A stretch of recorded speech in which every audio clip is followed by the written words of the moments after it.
¿qué tal? ¿Cómo están? A todas y todos los que nos escuchan. Estamos aquí en el podcast de Fuera de la Tribu. La verdad es de que primero que nada me gustaría agradecer todos los comentarios que hemos recibido. Que por cierto, les debo de comentar a la mesa que el podcast anterior, que hablamos de Milei, fue el que más despertó comentarios de la gente. Y primero que nada agradecerles, porque esto lo hacemos sí con una convicción y con una pasión de que nos encanta analizar comunicación política, pero sobre todo es de que nos debemos pues también al público y agradecerles sus comentarios, buenos, malos, no tan buenos, no tan malos, pero todos son importantes. Muchas gracias por ello. Doy la bienvenida a nuestro CEO y director general, que es lo mismo, pero ya me equivoqué y no pasa nada. Gonzalo Sánchez. Aparte CEO se escucha bien mamón, ¿no? Sí. Bien mamalón. Totalmente. ¿Cómo están todos? Qué gusto saludarles. Muy bien. Iván, Gusto de estar de vuelta en otro episodio más. Saúl, ¿Qué tal? Muchas gracias por invitarme nuevamente a este importante espacio de análisis. todas las semanas se te invita, Saúl, Sí, y todas sí, las sí. semanas dices que tienes mucho trabajo. No, pero ya nos pusimos internacionales, entonces ya es hora de ponerse las pilas. Muy bien. Hasta metieron a Héctor en un closet para estar los dos. Ah, sí, cierto. Sí, lo encerraron, ahí lo amarraron. y Lo amarraron porque Héctor estaba, pero sin más que puesto. Quería monopolizar las participaciones Es en el correcto, podcast. y esto es democrático ante todo. Y la que se salvó de estar es nuestra diseñadora estrella en Fuera de la Tribu, que la próxima semana va a estar sí o sí, Cintia, para hablarnos del diseño político. Excelente. ¿Sabes? Entonces, iniciamos. Tenemos 4 temas en el tintero que me parece que es importante. Si les parece, los menciono para ceñirnos a que ese sea nuestro temario, ¿no?, del día de hoy. Uno es el rompimiento del Movimiento Ciudadano con la dirigencia nacional, MC Jalisco me refiero. Otro es la salida tal cual de Santiago Krill, ¿no?, el que declinó a favor de Xóchitl Gálvez. Otro es la elección de Guatemala, y bueno, creo que ahí podemos retomar las elecciones que se han dado en todo lo que es Centroamérica y Sudamérica. Y por supuesto la batalla de batallas en Morena, que es Ebrard contra Claudia Sheinbaum. Iniciamos por el primero. ¿Qué nos tienes que comentar, Saúl, Iván, Gonzalo, de el rompimiento de MC Jalisco con la dirigencia nacional de Movimiento Ciudadano? Pues, a ver, para empezar, creo que la novedad de esta semana es que se subió el tono de la batalla que traen Enrique Alfaro y Dante Delgado por el dominio en la decisión de cómo va a actuar el Movimiento Ciudadano en las elecciones del 2024.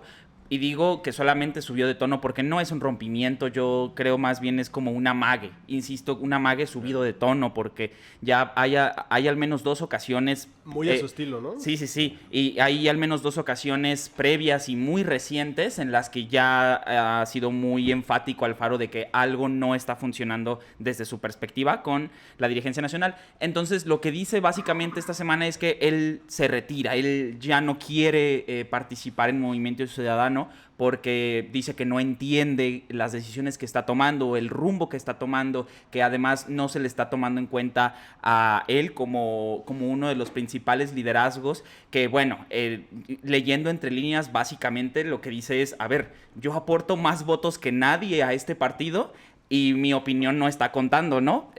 Para nadie es un secreto que Alfaro se inclina por sumarse a la alianza opositora y Dante Delgado más bien tiene la idea de ir solos en el 2024 y eso ha simbrado a todo movimiento ciudadano en 2 posiciones, en o vamos solos o nos aliamos con la oposición y Enrique Alfaro parece haber perdido la paciencia por la que Dante ha apostado. Yo no sé si haya retorno. Yo lo único que estoy de acuerdo con en todo lo que dices, salvo en que sea una mague. Me parece que sí ya... Si fue una mague, me parece que ya se rompió la liga. Yo ya no veo un punto de retorno en el que puedan retomar las cosas Dante y Alfaro, sobre todo conociendo el estilo de ambos, ¿no?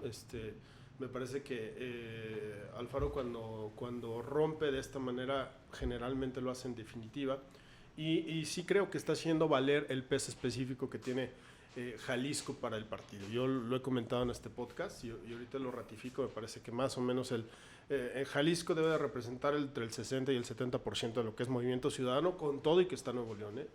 Me parece que ahí no hay lugar a dudas. Y creo también que el gobernador de Jalisco está haciendo lo que tiene que hacer políticamente hablando. Es decir, él está pensando en mantener Jalisco para MC y O mantener Jalisco para Alfaro, quizá no para exacto, MC. para el alfarismo, tienes toda la razón. Y la única manera de hacerlo, o de asegurarlo, no digo que sea la única manera de hacerlo, pero sí de asegurarlo, es sumándose a la alianza con Xóchitl, lo cual implicaría también tener una alianza formal o de facto en Jalisco con el PRI y el PAN y el PRD, ¿no? que representa muy poco a nivel nacional y en Jalisco más, pero creo que eso es en lo que está pensando. Y por otro lado, para dejar hablar a Diego Iván, me parece que también Dante Delgado está haciendo lo que tiene que hacer, ¿no? Reflexionaba, hace rato veníamos llegando en el aeropuerto de ver a un cliente y reflexionaba con Víctor, nuestro hoy productor, que Dante también está haciendo lo que tiene que hacer en el sentido... El nuevo Vic. El nuevo Vic, en el sentido de que lo que a él interesa es, uno, mantener el registro de Movimiento Ciudadano, y dos, que Movimiento Ciudadano sí se convierta en esta tercera vía impoluta, que no se alió con los partidos tradicionales y que en el 2030, con un Colosio consolidado, con un Samuel consolidado, pueda entonces sí tener aspiraciones a más. Creo que eso es a lo que se la tiene que jugar Dante. De otra forma se estaría aliando con el Frente Amplio y a cómo van las cosas y a cómo van las encuestas, pues sería un perdedor más. Sí, sobre todo esta distancia entre los intereses de Alfaro y Dante y sobre las indecisiones, o más bien sobre las decisiones que ha tomado Dante, pero a Alfaro tal vez le parezcan indecisiones por su postura muy personal en Jalisco. Nos habla de este quiebre y sobre todo quiero mencionar el hecho de comunicación política que llevó a cabo ayer el gobernador con Xóchitl, con su visita a la Casa Jalisco, y también contrastarlo con que no pasó lo mismo con Beatriz. Esto pues también podríamos interpretarlo como un Sí, mensaje. es un mensaje. Sí, Lo de ayer claramente es un mensaje y bueno, pues ahí queda. La comunicación política creo que pues, se basa justamente en eso, en mensajes. Yo nada más abundaría respecto a que el mensaje de Alfaro, fiel a su estilo, como bien lo apunta Gonzalo, es yo aquí mando en Jalisco, y si no se toma en cuenta a Jalisco, entonces no se está tomando en cuenta a mi representación. Por lo tanto me hago a un lado. Ese es el mensaje político aquí, y eso es comunicación política. Ahora, en términos de otro mensaje que deja Dante, el día de ayer osó, y digo osó porque me pareció muy aventurado, en decir en cadena nacional ahí con López Dóriga, comentar que si MC no sacaba más votos que los partidos políticos tradicionales, es decir, PRI, PAN, PRD, él se retiraba de la política. Me pareció muy osado porque me parece que el PRI sigue teniendo un voto duro importante, más del 7% que hoy por hoy se supone tienen todas las encuestas que han sido públicas MC a nivel nacional. El PAN, por consiguiente, otro tanto. El único que le puede ganar es el PRD, ¿no? O sea, el único totalmente al que le podría ganar.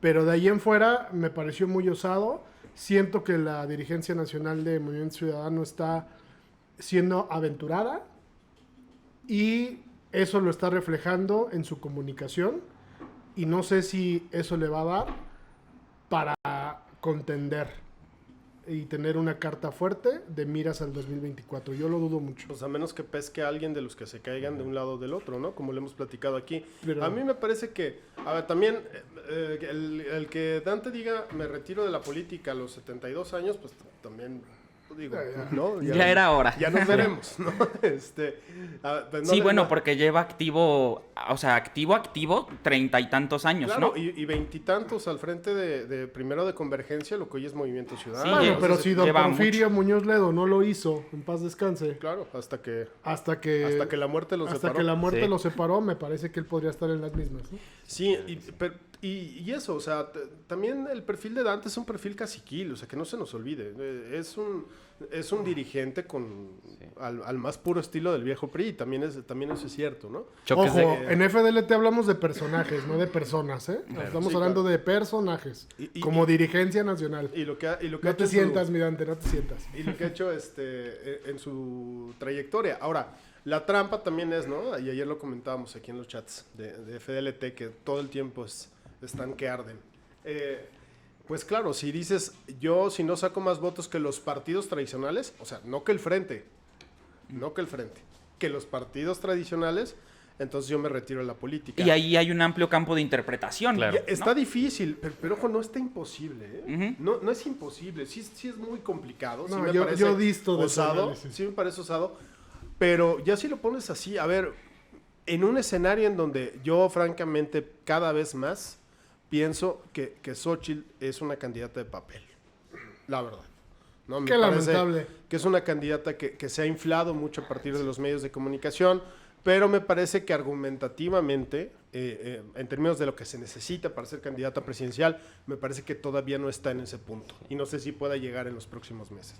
Entonces, pensando en un escenario en donde se desinfle, como se desinfló Anaya, ya pasó. Sí, sí, sí. Eh, La propia Lili, ¿no? O sea, la no. vaticinaban como la próxima presidenta y Ah, pero Lili Telles. cayó. Entonces, si eso llegara a suceder, pues por ahí Movimiento Ciudadano tendría una oportunidad, ojo, no de ganar, ni siquiera de quedar en segundo lugar, pero sí de tener una votación que después de la elección del 24 le pueda dar la razón a Dante. Sí, sí, sí. O sea, Dante está arriesgando mucho, sí, está siendo osado, sí, pero puede ganar.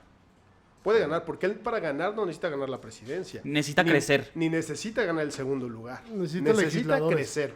Y Sí. crecer para Movimiento Ciudadano, ¿qué significa? ¿10%? ¿9%? Se necesita por lo menos el 10%, o sea, ahorita tiene 27 diputados. Con que crezca el 10%, o sea, es decir, 3, ¿30? ¿Que llega a 30 que llega a diputados 30, federales? eso es una gran osadía. Claro, claro. Sí, y ante un panorama en el que no parece que haya, por lo pronto, un perfil de la oposición unida o fragmentada que pueda vencer a la Cuarta Transformación, parecería, bueno, sobre todo encabezada por Claudia Sheinbaum, que es lo que parece que puede suceder. O sea, en un panorama en el que no se ve una posible derrota de una posible derrota de Morena, pues tampoco hay incentivos para que el propio MC se suba a un barco que terminará por caerse. Entonces, ¿por qué no aprovechar la oportunidad del 2024? No solamente para crecer marginalmente, o mucho, no sé cuánto pueda crecer, pero el hecho es que el 2024 es una oportunidad para forjar la identidad de un partido que no es ni el oficialismo ni la oposición histórica. Y eso ciertamente es un argumento que desde la dirigencia nacional tiene todo el sentido del mundo. Ganaría la batalla la congruencia. A ver, y no estoy diciendo con esto, no se malentienda, que está tomando una buena decisión. Dante. Correcto. Me parece que es una decisión tan pragmática como al fin y al cabo político.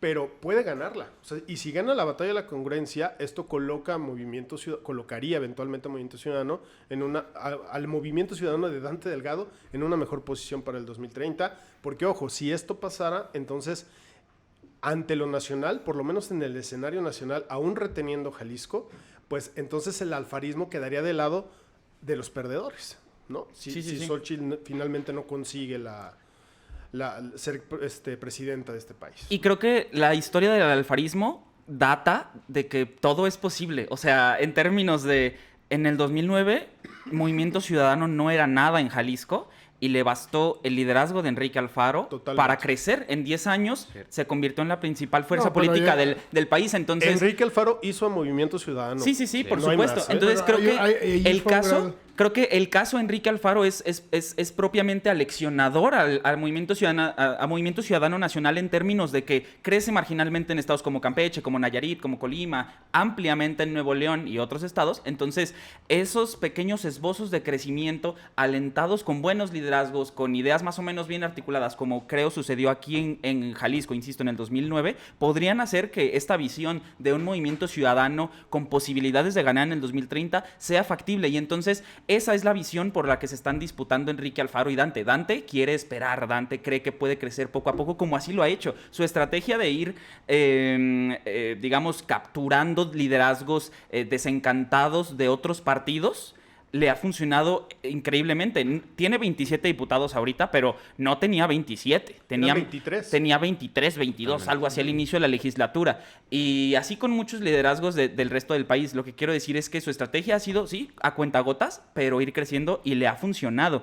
Enrique Alfaro no, pues allá se le está acabando el sueño de la gubernatura, entonces hay que mirar qué es lo que sigue, ¿no? A Enrique Alfaro no tiene esa paciencia que Dante sí, porque pues es el dueño de la franquicia. Y tiene mucho más que perder. O sea, para Enrique Alfaro es fundamental mantener Jalisco porque le preocupa, como a todo gobernador, su año 7, ¿no? Y el año 7 de cualquier gobernador, en este caso Enrique Alfaro, teniendo a Morena en el gobierno, sería muy complicado y me parece que no quiere pasar por esas y eso explica también en buena medida este amague o este rompimiento. Yo quería mencionar que Enrique Alfaro, aparte de ser el líder nato de Movimiento Ciudadano en Jalisco, sí fue quien marcó una tendencia muy fuerte en redes sociales a nivel local, porque fue el primer personaje político que le apostó a eso, y eso tiene también... porque que pareció entenderle. Un podcast de comunicación política, sí hay que mencionarlo. Sí, claro. Sí, Claro. Su mérito fue adentrarse de lleno, ¿no?, al mundo digital en las redes sociales. Digo, posteriormente fueron otros liderazgos quienes lo hicieron y lo hicieron también muy bien. Pero hay que reconocerle eso, ¿no? Sí, fue el primero que entendió a las redes sociales y les dio una utilidad de comunicación política como tal, me atrevería a decir eso, y eso no sucedió ayer, sucedió hace 11 años, en el 2012. Correcto, entonces, teniendo eso sobre la mesa, ¿algo más de este tema que quieras comentar? A mí también me gustaría que pongamos sobre la mesa el silencio, bueno, que escuchemos el silencio de Nuevo León respecto a este debate y Claro. pues eso nos dice mucho también No, hacia pues dónde es la realpolitik, la Ujú. ambigüedad, ¿no? Claro. El silencio ambiguo de que usted es madrense, ¿no? Y yo, a ver, también hay que decirlo, la realidad de Nuevo León es distinta a la de Jalisco, porque efectivamente allá en Nuevo León el PAN y el PRI se han aliado para no dejar hacer muchas cosas a Samuel, ¿no? Y creo que esa realidad también es importante ver, más no determinante. Claro. Sí, claro, y aparte ya en Nuevo León están esperando a ver quién gana después de esta controversia y esperar al 2030. Al final del día creo que Nuevo León tiene claro que su carta fuerte pasa dentro de 7 años, no ahorita. Correcto. Bueno, nos llevamos al otro tema. Esto nos lleva al tema de lo de Krill. Su salida y su, pues tal cual, su decantación hacia el proyecto de Xóchitl Gálvez. Y retomo algo que comentaste, Gonzalo, a la cual yo disto, me parece que Xóchitl Gálvez no es de papel. Al menos no del todo. Y voy a decir por qué. Porque me parece que en términos de comunicación está siendo disciplinada y está escuchando a sus asesores. Por ejemplo, en el en el foro de ayer, aventó un guiño sumamente estratégico a los jesuitas, ¿no? Al ITESO y al Ibero. Aventó un guiño sumamente estratégico a el empleo en Jalisco, al reconocimiento a los empresarios. Y creo que eso es estratégico en términos de discurso. Y eso, si bien trae un apoyo contundente de la cúpula empresarial y de la oligarquía que decía Diego, en nuestro anterior colaborador, bueno, todavía amigo y colaborador, sí creo que no es tan de papel. O sea, siento que, y no te hace ser de papel cuando escuchas a tus asesores, ¿no? Si no escucharas, estaría más cabrón, ¿no? Y yo creo que ayer en el foro lo hizo bien. También vi a una Beatriz, sí que le cuesta trabajo caminar, pero sí muy contundente, ¿no? Sí. Creo que ambos son unos perfilazos, ¿no? Para poder representar a quien desean representar. Eso sí, esos dos perfiles sin duda son de lo mejorcito de los 20 y tantos que había que aspiraban, Sí, ¿no? sin duda. Ahora, porque vi los ojos que me hiciste, Saúl. yo creo que cuando me refiero a que Xochitl es de papeles, a mí me parece que toda estrategia de comunicación política de la oposición de este país que esté fundamentada en atacar sistemáticamente al presidente de México es una estrategia simplista y por simplista errática. A mí me parece, y no soy yo el que lo dice, lo dicen los números, los datos y el tiempo. Nadie que haya tenido una estrategia de desgaste hacia Andrés Manuel López Obrador ha triunfado. Nadie, ¿no? Me parece, pero no refuto la parte que es disciplinada. Sí me parece que es una candidata que escucha. Ahí yo más bien cuestionaría si la estrategia de sus asesores es la adecuada, claro, ¿no? Porque me parece que en ese sentido Beatriz ha sido mucho más enfática en ciertas cuestiones, incluso en la autocrítica, también aquí lo hemos platicado, que la hacen que su condición negativa, digamos, en el FODA de Beatriz seguramente su debilidad mayor se llama Partido Revolucionario Institucional. Sí, y me parece que lo que ha hecho, que es uno de las máximas de la estrategia en comunicación, es lo que tienes que hacer es atacar las debilidades del adversario, mitigar tus debilidades, exaltar tus fortalezas, y lo que ella ha hecho para mitigar esa debilidad que le representa al PRI, me parece que hasta este momento ha sido estratégico. Hay que ver, yo siento que por momentos a Xochitl le hace falta un discurso más amplio, siento que se repite mucho, siento que le falta bagaje, es cierto, fue funcionaria de primer nivel en el gobierno foxista, ha sido jefa delegacional, senadora, pero no tiene el recorrido que sí tienen otros, ¿no? Y cuando digo otros es la propia Claudia, que Claudia también ha tenido un recorrido amplio, más allá que estemos o no de acuerdo. Sin embargo, para no dejar fuera a Krill, que es el motivo de este tema, creo que Krill también hizo, no le quedaba de otra. Me parece que Krill buscó la salida más decorosa, creo que su campaña nunca terminó de prender. Y él al darse cuenta de que el panismo de manera abrumadora se decantaba del lado de Xochitl, pues lo que hizo es esperar nuevos tiempos, esperar que el frente prospere y a partir de ahí buscar seguir en la política. No sé si le alcanza alguna vez para ser presidente, lo dudo, pero pues, su continuidad, por lo menos. Ya después de Andrés Manuel yo creo que sí le puede alcanzar. El problema de Krill es que sí, ya sé. Sí, la coyuntura para un hombre con el carácter del PRI, del PRI de Krill en México es complicado encontrarlo, sí. ¿no? Sí, coincido. Y a mí me gustaría pues también mencionar acerca del mensaje de Xochitl. Me parece que es una postura muy de coacheo, muy de aspiracionista, muy de motivacional, chaleganismo, ¿no? Sí. Muy totalmente. neoliberal al final. Sí, claro, que totalmente es una gran estrategia de marketing en redes, pero con videos bien hechos, con un discurso de coaching muy bien hecho también, que se difunda y se viraliza muy fácil, pero pues termina en eso, ¿no? En no ser un mensaje de comunicación estratégica, no tener más espacio para crecer. Totalmente, lo defines muy bien, es muy superficial, se queda muy por encimita, se desvanece muy fácil, ¿no? Y aquí lo hemos dicho, el contenido es el rey. Lo que le está faltando a Xochitl es más contenido, que nos diga cuál es su razón de ser, por qué quiere ser presidenta, porque creo que ahí ha flaqueado mucho. Sí, se ha quedado hueca. Se ha quedado corta, por lo menos hasta ahorita, digo, falta mucho, ¿no? Pero por lo menos hasta ahorita a mí me ha emocionado mucho más Beatriz, aunque al final del día sepa que si Beatriz es la que finalmente es seleccionada para ser candidata del frente, pues va a tener esta enorme losa que le representa su partido, no porque lo sea o no, sino por las encuestas, ¿no? Desafortunadamente para el priismo, el nivel de rechazo que tiene el PRI de manera sostenida a nivel nacional oscila entre el 40 y puede llegar hasta el 60% en algunos estados. Es enorme esa losa, para cualquiera.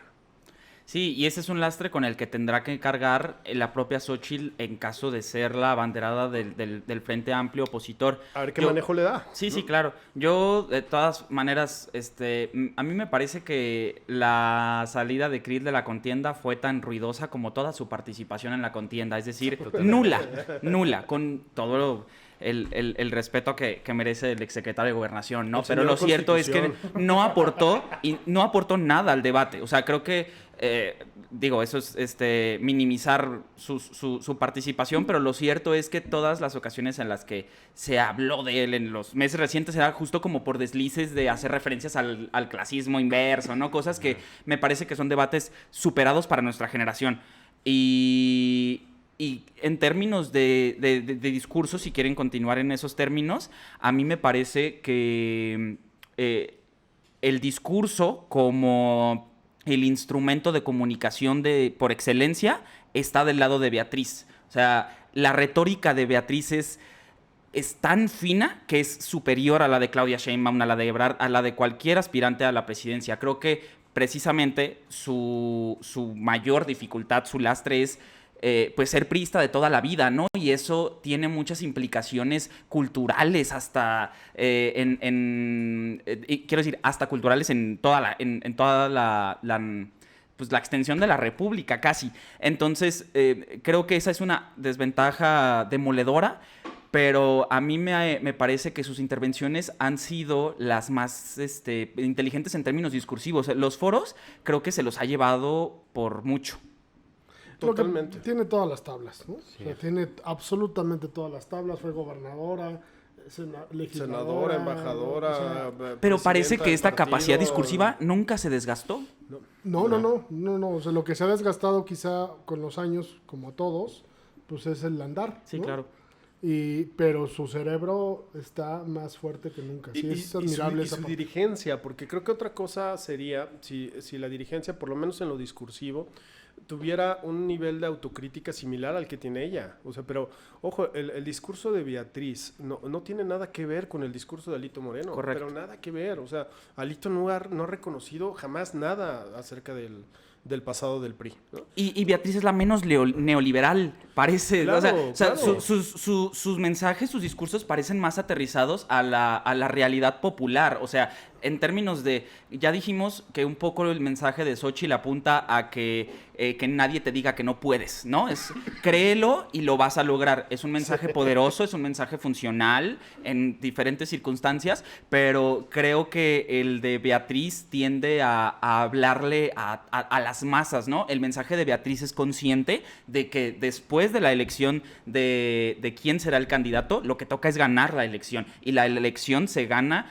con los votos de la base popular. O sea, no puedes no aludir a la gente que hoy está del lado de la 4T. Por eso creo que, y sí coincido con lo que comenta Gonzalo, creo que Beatriz le está hablando muchísimo a aquellas bases priistas que se fueron a otros partidos, y creo que puede ser una sorpresa en términos de comunicación muy enriquecedora que ella fuera la candidata del Frente Amplio. Y a esas bases priistas, que incluso siguen en el PRI, y que al ser priistas y disciplinados por definición, no alzan la voz o la alzan de manera muy tímida frente a lo que está sucediendo con la dirigencia de Alito Moreno, pero que ahí está. O sea, esas bases, ¿sabes? No todo el PRI es neoliberal. Eso, pensarlo así sería un gran error. No todo el PRI es tecnócrata.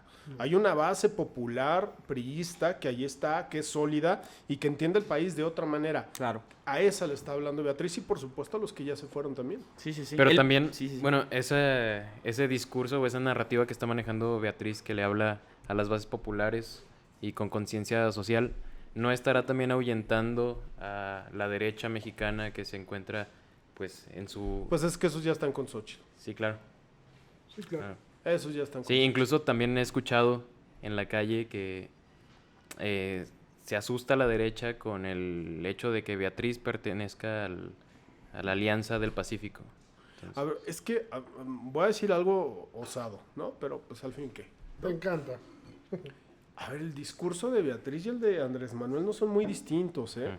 Porque la formación de ambos tampoco es muy distinta, incluso generacionalmente. Digo, Beatriz es más joven, pero no por mucho. Sí. O sea, y pertenecen a esa misma oleada priista, muy de la base, muy pegada en el caso de Beatriz a la CNC, en el caso de López Obrador también a la base popular de su estado. En fin, es la ideología de Beatriz Paredes es el nacionalismo revolucionario, ¿no? Totalmente. Un Estado fuerte, un Estado que controle, un Estado con visión social, un Estado, por eso los programas y todo eso, y por supuesto tendrá sus diferencias ahí con López Obrador, las tiene que tener, si no, ¿para qué? Pero se parecen, no son tan distantes. Totalmente. Yo siento más fácil que el público que tiene ganado hoy Xochitl, que es el empresariado y los de capital, se vayan más fácil y hagan eco con Beatriz, que la clase popular a la que le habla Beatriz haga eco con Xochitl. Totalmente, porque Beatriz también tiene eso, que también es parte de la escuela priista, ¿no? Ahí la verdad, Felipe Calderón no se equivocó, Sí. ¿no? Todo político en México tiene un priista dentro. Y da la sensación de que lo que le respetan a Beatriz, no solamente los priistas, no solamente los que están en el frente, sino incluso los de enfrente, los que tienen en contra, es que es una política profesional. Correcto. Y lo que le achacan a Xochitl es que no lo es, ¿no? Sí. Que Xochitl es veleidosa y que lo mismo hoy está aquí, pero mañana está allá, que es mucho más pragmática en ese sentido, ¿no? Y da la impresión de que con Beatriz, con un personaje como Beatriz, las cosas son más claras y puedes llegar a acuerdos, ¿no? Que si tú sabes que llegas a ese acuerdo con Beatriz, se va a cumplir, ¿no? Hay la palabra empeñada de por medio. De acuerdo, pues tomamos nota de estos comentarios. Quiero hacer el énfasis de que es de comunicación política, no somos un programa, un podcast de análisis político, sino comunicación política. Totalmente. Pasamos al siguiente tema, la elección en Guatemala, y estos temas los vamos a tocar. Les pediría que fuéramos lo más sucintos posible, porque también nos han pedido las personas que nos escuchan que seamos un podcast de máximo 35, 40 minutos, y ya llevamos 30. ¿Va? Entonces vamos con el siguiente, la elección en Guatemala. Nos vamos breves. Bernardo Arévalo se lleva la nota latinoamericana de la relevancia del mes. Creo que se ha entendido de alguna forma que este candidato, insisto, se le ha entendido como de izquierdas.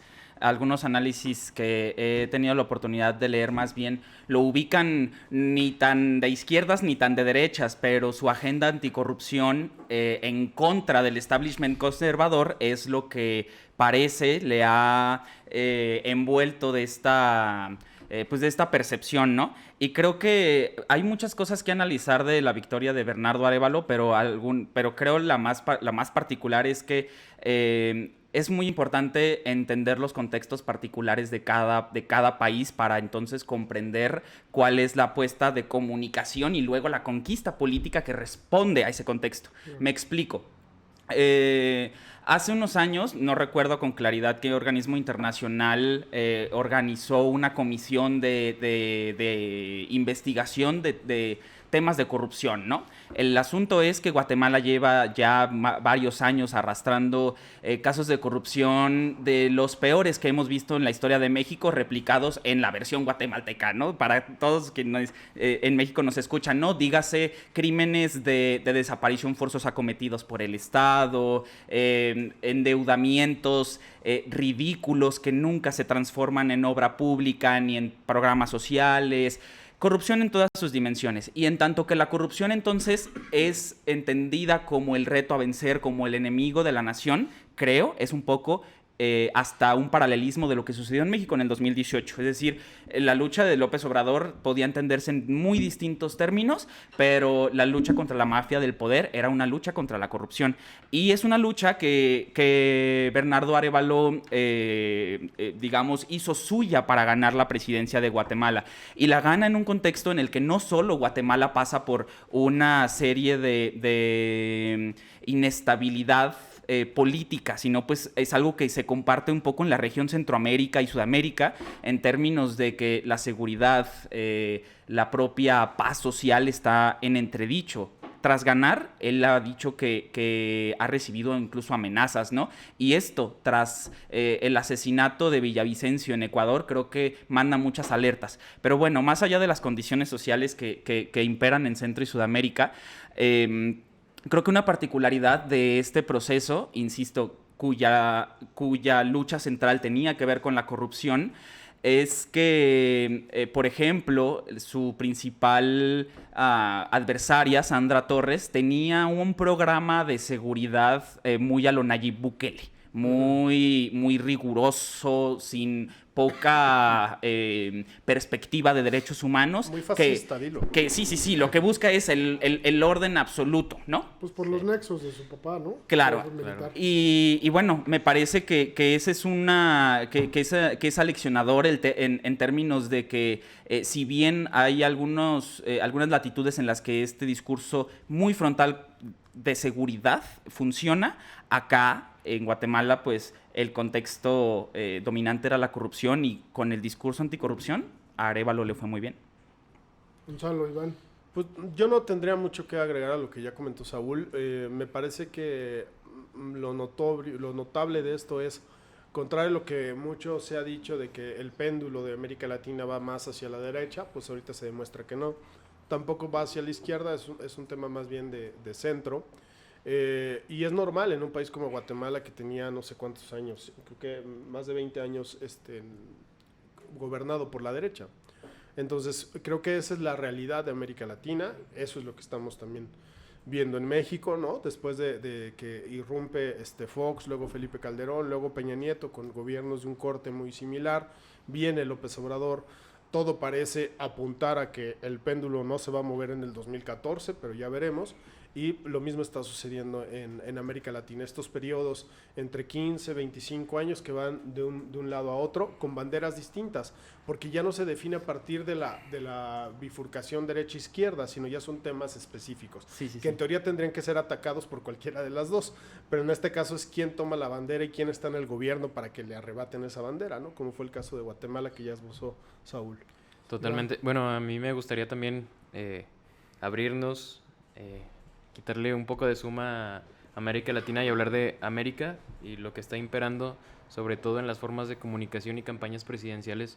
Creo que es el populismo el que se está llevando las victorias, desde Obama, como Trump, como Bolsonaro, en general, sin importar de ideologías. Creo que este discurso divisorio y sobre todo que compila grandes demandas sociales es la que se está llevando la victoria en estas latitudes. Yo no sé si llamarle populismo o en términos de comunicación la disrupción. Claro. Creo que el ser disruptivo en América Latina está dando resultados. Sí. Me parece que todos los que han ganado hasta ahorita, todos, incluyendo México, han sido disruptivos en términos de comunicación. Es decir, han roto el establishment, ¿no? Sí. Han desafiado el establishment, y eso tiene su valor, ¿no? Y eso es lo que deberían de tomar en cuenta todos los asesores y quienes nos dedicamos en términos de comunicación, a que sí podemos ser disruptivos, pero que no por ser disruptivos tenemos que caer en excesos, ¿no? A mí me parece que ha habido excesos en los cuales se ha caído. El propio presidente Andrés Manuel ha caído en excesos, ¿no? En términos de comunicación, aquí los hemos planteado, pero creo que yo nada más haría esa acotación, que en lugar de ser populistas, creo que han sido disruptivos. Ese es mi punto de vista. Sí, estoy de acuerdo, porque da la sensación de que primero son disruptivos y ya después ya el electorado hace la reflexión si son de derechas o de izquierdas o de centro, ¿no? Pero en principio lo que les llama la atención es esta capacidad de decir lo que el político tradicional le cuesta decir. Exactamente, y eso es disruptivo, ser disruptivo. ¿Va? Pasamos al siguiente tema y último, que creo que todos tenemos mucho que abordar aquí. Pues tal cual, la pelea, la lucha por la presidencia en Morena, ¿no? Que todo apunta que va a ganar Morena entre Marcelo Ebrard y Claudia Sheinbaum. Que Marcelo Ebrard ya básicamente su comunicación es clara, ¿es Claudia o soy yo? Literalmente así son sus imágenes de Twitter, ¿no? Como, Claudia, Marcelo, ¿quién eliges? Sí, yo he tenido oportunidad de ver algunos estudios de distintas entidades del país, y en más de una, 3 para ser exacto, el que va en tercer lugar es Fernández Noroña, ¿no? Fíjate. Por la disrupción, precisamente, ¿no? Parece que Adán Augusto ya no despegó, parece ser que el mismo Marcelo no termina de despegar, y Sheinbaum pues haciendo pegadita a la pared, ¿no? Creo que la única que ha logrado crecer es la propia Xóchitl, ¿no? O sea, si pensamos en el panorama, y en el Beatriz. panorama electoral de 2 o 3 meses atrás, realmente las condiciones del grado de conocimiento y de afinidad no han cambiado mucho. No han cambiado mucho. Creo que hizo bien las cosas Sheinbaum en cuanto a su cálculo. Su cálculo era mantener el status quo y lo ha mantenido, y en contraparte el cuarto de guerra de Marcelo Ebrard no ha encontrado la manera de romper ese status quo, ¿no? Y es el que tenía la obligación de hacerlo, y da la impresión de que ya se le fue el tiempo. Sí, a mí me parece que desilusionó, ¿no? Sí. Yo pensé que cuando inició Marcelo Ebrard, pues, tal cual, a poner los términos del debate sobre la mesa, con que apresurar los tiempos para que se decidiera cuál era el método de selección, al día siguiente salir con su playerita, con el tema de los lentes, o sea, todo este tema me parece que se desinfló. O sea, en términos de comunicación me parece que se desinfló, y entonces su comunicación versó en señalar lo que me parece que ya se vaticinaba: una cargada a favor de Claudia Sheinbaum. Ya tarde, ¿no? Ya suena pues, a patada de Después de ahogado, ¿no? legitimar el proceso, porque justo, o sea, el hecho de que se le concedieran, por ejemplo, que renunciaran los aspirantes a dirigir Sus cargos. el Comité de Defensa de la Cuarta Transformación, Ebrard defendía que todos debían retirarse, y se retiraron. O sea, y como esa conquista tuvo varias. Entonces, primero legitima el proceso, y luego ya cuando está por terminar, Donde sabe que los números ya no le dan. Claro. comienza a golpearlo. Entonces ahí pierde cualquier respaldo, y es particularmente decepcionante pensando en que el último año y medio fue el actor político más relevante en términos digitales, digamos, y se desinfló. Y Yo creo Sheinbaum- que, perdón, Iván. Sí, y Sheinbaum mitigando muy bien estos descalificaciones hacia las encuestas. Por ejemplo, vimos un live durante esta semana donde habla muy tranquila, muy consciente, y sobre todo creo que demostrando en términos de comunicación que tiene claro el objetivo y sobre todo lo que quiere lograr con las elecciones, después de las elecciones. Hace esa mitigación diciendo que ella confía en las encuestas, que ha sido un proceso muy abierto, y pues también dando certidumbre dentro de Morena y comunicando esta certidumbre para su equipo. Ojo, porque en muchas ocasiones esto también se trata de quién es más tolerante a la frustración, ¿no? Sí. Lo vimos con Sheinbaum al principio, los ataques, sí se le veía cansada, más allá de que muchos ataques eran con el sesgo del género, ¿no? Malamente, pero sí se le veía cansada, sí se le veía presionada, se le veía que no estaba del todo cómoda con un proceso que ella sentía que ya tenía en la bolsa, y que de repente tenía que salir a competirlo y ganarlo. Y conforme fue pasando el tiempo, se fue distinguiendo, se fue relajando, y efectivamente este live que tú hablas ya se le ve muy tranquila. Sí, ya jamás se le perdió ve- centro. No, Sí. no perdió centro, y creo que supieron, tanto ella como su cuarto de guerra, supo aguantar el momento ríspido para finalmente llegar a donde están ahorita, mientras que Marcelo no encontró por dónde. Sí, yo creo que todo político tiene que, bueno, todo quien se dedique a la política debe de tener estómago. Y por supuesto, como bien lo comentas, tolerancia a la frustración. Entonces, siento que eso lo manejó muy bien Claudia Sheinbaum. Ebrard, pues obviamente ya al cuarto para las 12 se da cuenta que los números no le van a dar. Lo cual me parece que si se va a Movimiento Ciudadano, sí va a quitarle votos al frente. Yo creo que más al frente que al mismo Morena. Porque Ebrard creo que al menos es mi percepción, que hace más match con perfiles tendientes a votar PAN, tendientes a votar PRI, que tendientes a votar Morena. Entonces, creo que si se va a MC, también sería una oportunidad de oro para que luego entonces el frente comience a descalificar a MC, ¿no? Totalmente. O sea, creo que sería una oportunidad para descalificar a MC si es que Ebrard se va a MC. ¿Eh? Que tengo que hacer un paréntesis. Me refiero a términos de comunicación. Sí, que tengo que hacer un paréntesis al respecto. Es y paradójico en términos comunicativos pensar en cómo el frente se la pasa un día pidiéndole a MC que se sume y el otro día acusándolos de esquiroles, ¿no? A ver, si quieres a alguien de aliado, lo tratas bien, no lo andas fregando con columnas y trascendidos y operación política violenta todos los días. Óyeme, entonces la propia indefinición de Dante Delgado termina siendo una posición muy inteligente, o sea, esta paciencia por la que está apostando, que al final termine redituándole en un candidato competitivo que sí le permita tener este crecimiento marginal o amplio, el que sea, le terminará dando la razón, pero insisto, creo que es paradójico y equivocado, creo yo, en términos, insisto, comunicativos, que los partidos del PRI, PAN y PRD, por un lado, le pidan cada semana que se sume y por otro lado les llamen esquiroles, ¿no? Pues ya hasta el propio presidente, ¿no? Lo Justo. mencionó hoy con el colmillo, en ese momento se le vio el colmillo que rasgaba el piso.